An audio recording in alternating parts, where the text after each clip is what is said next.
Now, I just want to talk about the accountability of polling station results, and this is how this worked. And it worked according to how we had discussed, that by operation of Section 39, the Commission is statutorily required to electronically transmit tabulated results and an image of the result declaration form confirming the authenticity of the polling station results. The process for accountability of presidential results contemplated three things in order to achieve the verifiability and accountability under Article 89.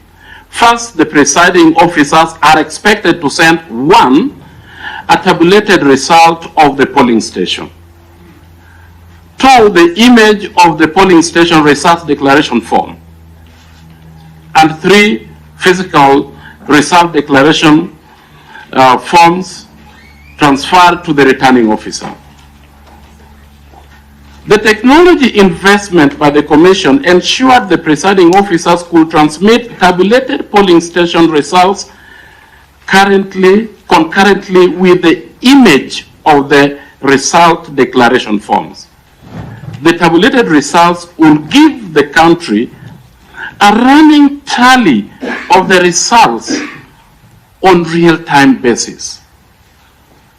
As the Secretariat and the Commission and the country were tabulating, the running results from the fields will be seen on the screen. The tabulated results will give the country a running tally of the result on real-time basis.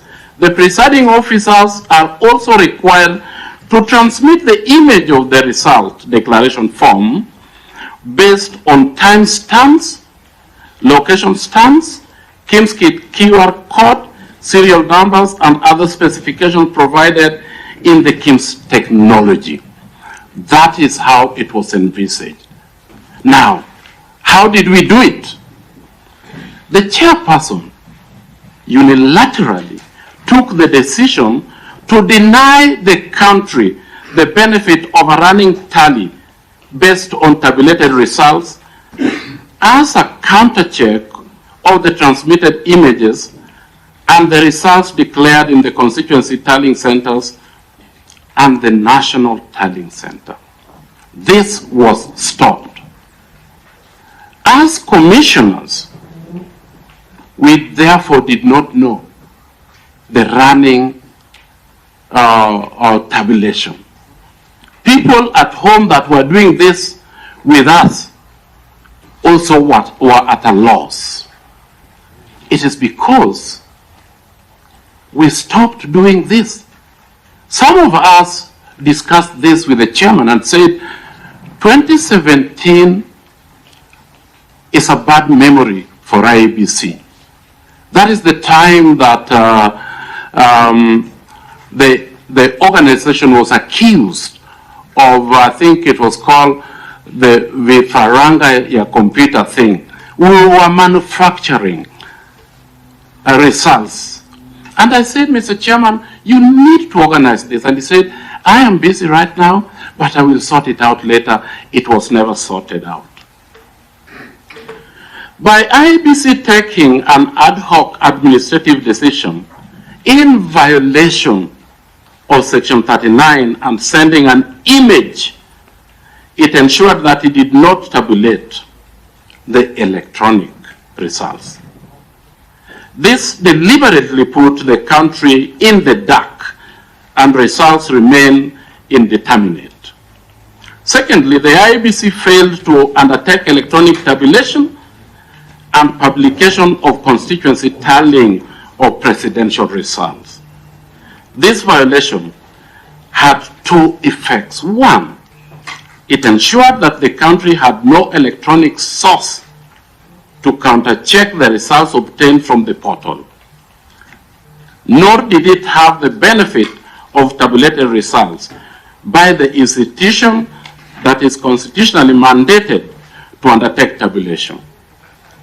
This shifted, therefore, the returning officer's obligation under Article 86 and 138 to the chairman as the sole returning officer working with officials at the turning center who have no statutory role or clear procedure of delegation by the commissioners.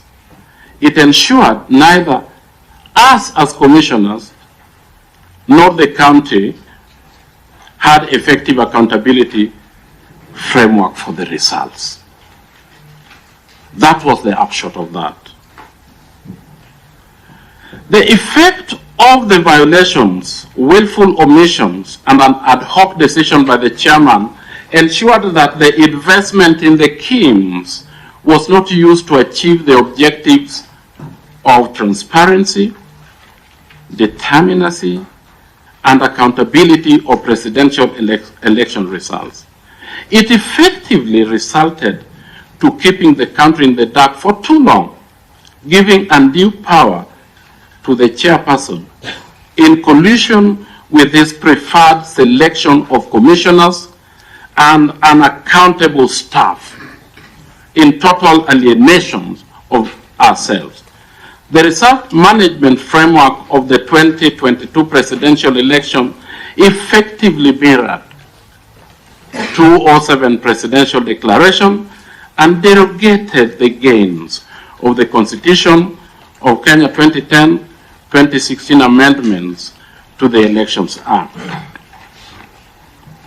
Minor KI decision and immense investment in technology were all had gone down the drain. We maintain our position that the results of the 2022 presidential election are indeterminate, as they were neither tabulated nor verified by the commissioners in accordance with the process contemplated under Article 138. And what then had happened, Mr. Chairman, ladies and gentlemen, is that we thought, or rather Mr. Chairman thought, that the title chair of the commission and commission are the same thing. So if he was acting on behalf of the commission as the chair, then commissioners need not have to be there. Welcome to the bold analysis, ladies and gentlemen. Wafula Chebukati, the chairperson of the former chairperson of electoral IEBC, has declined invitation to appear before the bipartisan talks committee so that they will actually shed light on recommendations moving forward about effectiveness of our elections. And in response to the Kalonzo and Ichung'wah-led committee, Chebukati is telling the nation that the bipartisan talks that is currently going on, he cannot attend to talk about something of the past because according to him, he would be betraying electoral officials that were maimed and even were killed during the last general election. In fact, Chebukati is asking Ruto that he's only going to shed more light on the last presidential election if a commission of inquiry is going to be formed, but is not going to appear before that commission. Chebukati was supposed to appear before that committee alongside Boya Molu and I think the other Abdi Gulie, the three commissioners that in IEBC. And of course, they are also expecting that Cherera would also be appearing before that committee, probably if that was going to be allowed. Chebukati has declined to appear before that committee. there is something there is a proverb in Luo saying, Jaricho ringo maonge ngamalawe, to mean a sinful man will be running away even there is no one, even if there is no one chasing after him. Now that is what best describes Wafula Chebukati. We need to remember that last Friday, Marjan Hussein, the CEO of IEBC, appeared before that committee and actually clarified. When he was asked about the issues of the servers, he actually confessed and revealed that they are ready to open the IEBC servers for scrutiny as far as last presidential election scrutiny is concerned.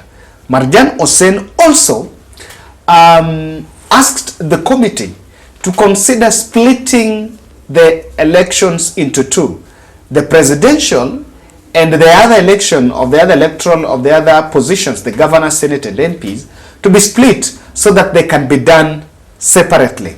But then Chebukati, who was in IEBC for the last 10 years, and by the way, for avoidance of doubt, I think Chebukati is the only current, I think in the 20th century, is the only chairman of IEBC still alive. You know, the other one who was in 2002, 2007 is no longer there. I think the 2002 chair is also not there. So that committee, according to me, is not probing, is not investigating what happened in the last presidential election. Instead, the bipartisan talks committee is only trying to find loopholes and proposals moving forward on what exactly should be done. I am seated here and I think that is what everyone else understands. Now, even Wafula Chebukati knows very well that the committee that is sitting in Bomas of Kenya is not doing any investigation on what went wrong in the last presidential election. In fact, what part of whatever is in the table for the committee is on recommendations, or rather they're addressing reconstitution of IEBC moving forward and how it's supposed to be done. So that maybe in their wisdom they also thought that when you involve the other commissioners that had been there, you also get more proposal, or rather on different perspectives that can still be put into place as that committee works towards reconstituting IEBC. Of course, there have also been proposals about boundaries delimitation. There have been a proposal that that responsibility should be relinquished from the IEBC, and the IEBC should be relinquished of that role, and another entity, another independent body formed so that that can spearhead that process. So, ladies and gentlemen, I tend to understand very clear that even Wafula Chebukati knows very well that whatever is happening now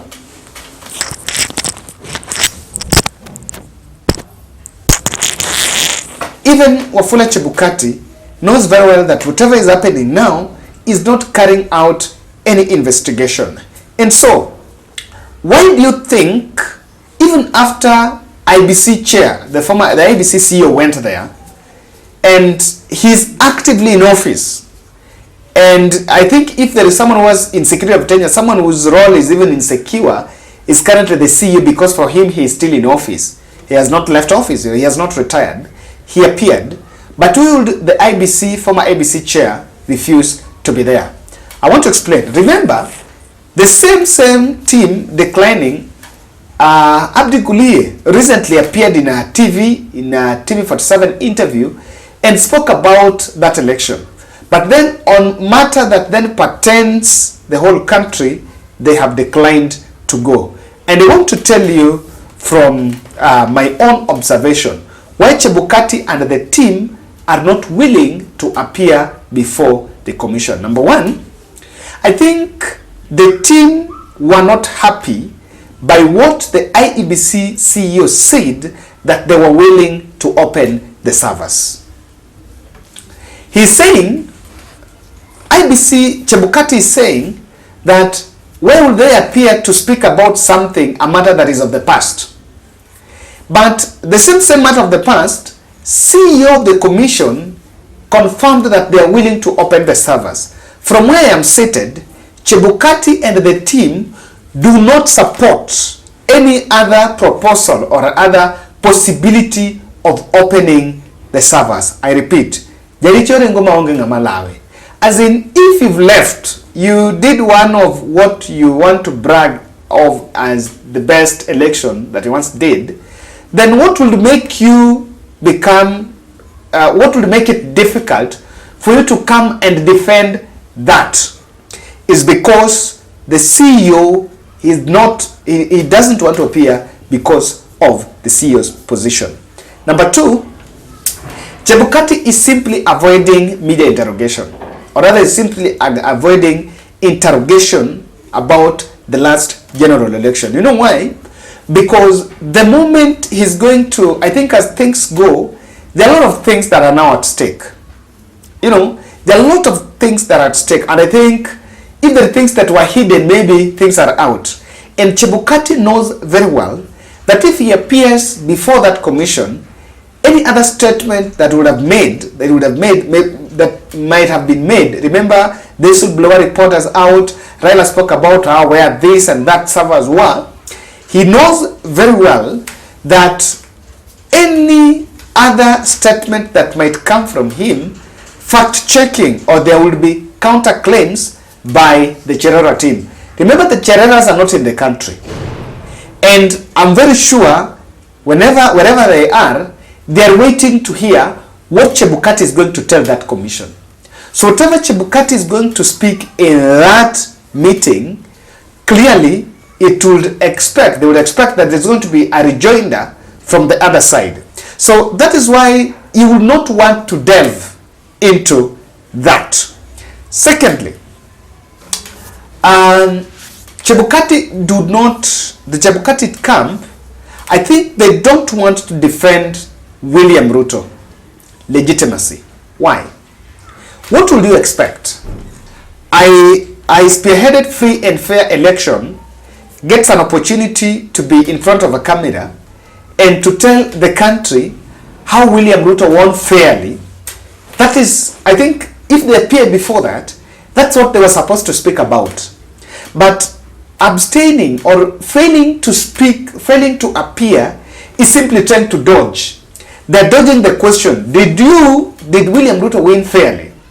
And I think it is part of the strategy that they're actually laying to ensure they don't defend William Ruto's legitimacy. And why would you think they will dodge? It's because maybe there are some rewards that we're expecting that are not yet coming forth. You know, it's true there was some lifting. You will see positions here and there. In January, there were some reports that, Chebukati was going to be, a High Court judge, was going to get some positions where there are rumors that Chebukati is going to be appointed as some ambassador somewhere. Maybe the other commissions at one point were also complaining that they have been abandoned. So there is a clear probability that they simply don't want to delve, because that would be, what would you expect if Chebukati goes there is to defend the results that they announced. So that's also one of the things they want to defend, that they don't want to go and defend there that we voted for William Samoei Ruto. Lastly, Chebukati and the team believes they spearheaded free and fair election. But if that is the case, why wouldn't they want to appear and defend? Is because I think they don't want to defend the system, or rather don't want to reveal information about what happened in the last general election. Of course, their system was on how portal, transmission, portal, elections in 2 counties were even postponed.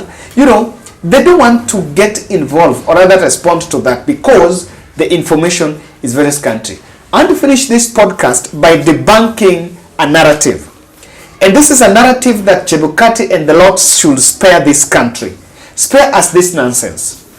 You cannot tell us that there were a number of electoral officials killed, maimed, and disappeared Then William Ruto became the president, but to date, no one has been arraigned in court, or the kind of zeal to pursue those cases are not there. What am I saying? Two Indian nationals were allegedly disappeared, or were allegedly kidnapped. And I remember the way William Ruto even disbanded the SS unit at the DCI headquarters, looking for those two Ugandans, those two Indians. If indeed this narrative of people disappeared, killed, and this and that happened, and it was done by the administration by then, what you would have expected is for William Ruto to boost legitimacy and say that, you know what, there's some dark forces against him. You would have seen people being arrested and even jailed directly linked, involved to such disappearances. Wafula Chebukati have left power and you left office. I think they should stop lying to this country that there are some few people at Bomas that disappeared and that kidnapped. I have not seen a story of even kids, families of those electoral officials coming out to complain or other to make a statement that even after election, my husband or my wife or so was killed, disappeared, and those cases have never been there. Let's say the truth. Where are those cases? I think Chebukati and the team should not wink the country into some very emotional stories. While in real sense, there are no such stories. I do believe that this is something that needs to be looked into keenly. Ladies and gentlemen, why do you think Chebukati do not want to speak about the last presidential election? Truly, the answer is as obvious as women may think, but something is deeper than what catches the eye. Remember, I asked you to help pay a school fees to a student in Chuka. I kindly reach out to me. I'll link you with him. He has a fee balance of I think around 15,000. They're supposed to do exams now. He's not done nominal rolls and he's in 4th year. Nominal roll, I think he's in 4th year. So he reached out. He actually sent me the screenshots of the balance and all that.